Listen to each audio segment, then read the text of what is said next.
I don't know what happened to Marjorie. She's a nice woman, but I don't know what happened. She's lost her way, I think. But I have to view the presidency as a worldwide situation, not locally. I mean, we could have a world that's on fire where wars come to our shores very easily if you had a bad president who's now catering to the other side. I don't know what, I guess she's, got some kind of an act going, but I'm surprised at her.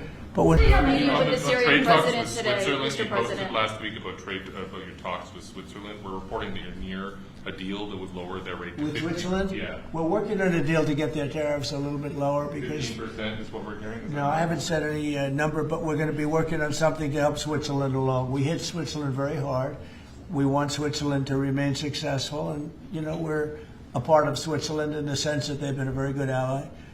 Yeah, we're working on them and some others, and we're working on others to increase them a little bit too. How close is it with Switzerland? Switzerland? What, do you have something to do with No, Switzerland? I'm just He wants to buy a watch. He wants to buy a watch. He wants to buy a nice watch. He's a cheese. He wants to buy a nice Rolex. Right? We'll give Rolex some publicity. Because Rolex has they've been very nice, Now, look, it's a beautiful country. It's a small country, but economically very big. So we're working on something. After a Caitlin? meeting with the Syrian president earlier today, Marjorie Taylor Greene, who is a big ally of yours, said that she would rather see you focused on nonstop domestic policy meetings here at the White House instead of nonstop foreign policy meetings. What's your response to her saying that, and also saying that grocery prices are up and not down, as you've said? Yeah, so I don't know what happened to Marjorie. She's a nice woman, but I don't know what happened. She's lost her way, I think. But I have to view the presidency as a worldwide situation, not locally. I mean, we could have a world that's on fire where wars come to our shores very easily if you had a bad president. We had a horrible president, and we ended up with Russia, Ukraine, and we ended up with other disasters, too. Don't forget, I put out 8 wars, 9 to come.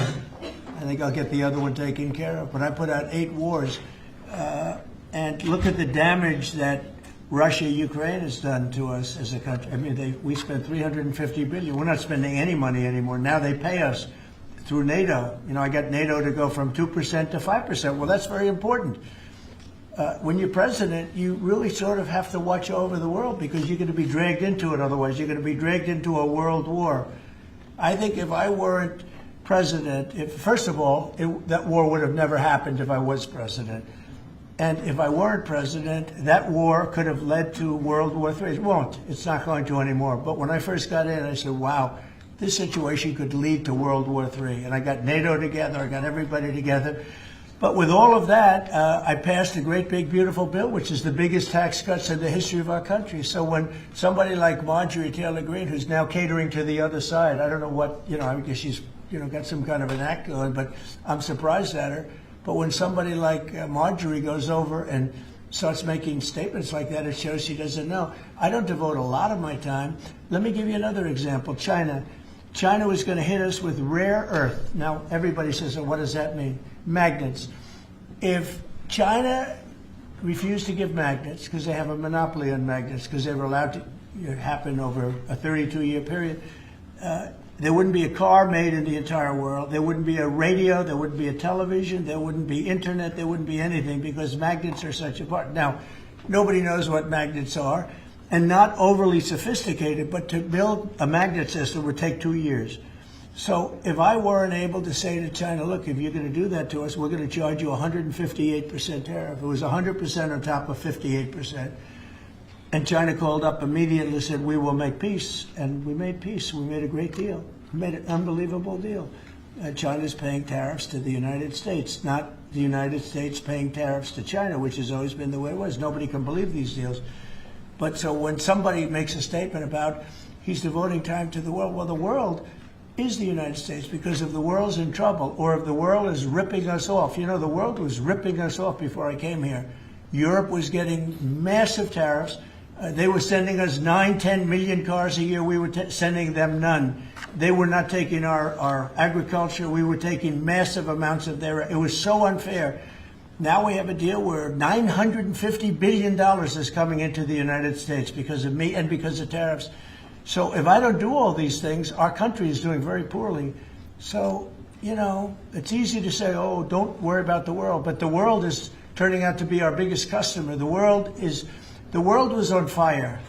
And we could have been in that fire very easily if you didn't have a president that knew what he was doing. Can you guarantee to Americans that travel is going to go back to normal once the government all the air It'll go travel better than delays, normal. that You know when- why? When the government reopens. Yeah, that sure. this It'll will be go. much better than normal because we're buying the most sophisticated avionics and technology for our control towers, and we didn't have that. We had a guy named Buttigieg. Edge, they say is the best word. Just say two edges, like off the edge of a cliff, which is where they were taking us, by the way.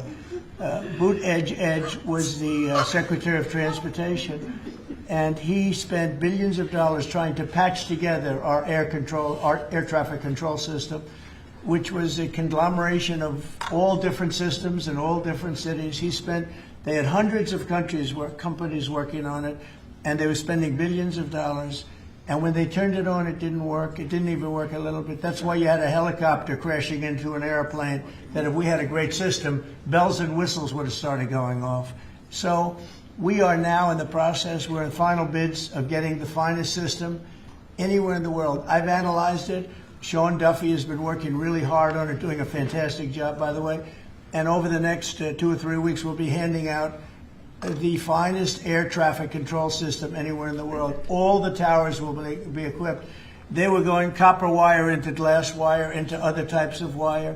And if you knew anything, copper wire doesn't work with glass. Glass doesn't work with other substances. And they spent billions of dollars, and when they turned it on, nothing happened. Okay? We're getting the most sophisticated, all brand new. Every control tower will have the same exact system. It'll be the most sophisticated system by far in the world. And what we've done is we've looked around other countries, and we've taken the absolute best systems in every different form, because there are different. You have lots of different companies like IBM and Raytheon and a lot of great companies. They're all bidding, and we're going to pick the best one, and it'll get built relatively quickly. And we are going to have the greatest air traffic control system anywhere in the world. Thank you very much, everyone. Air traffic control.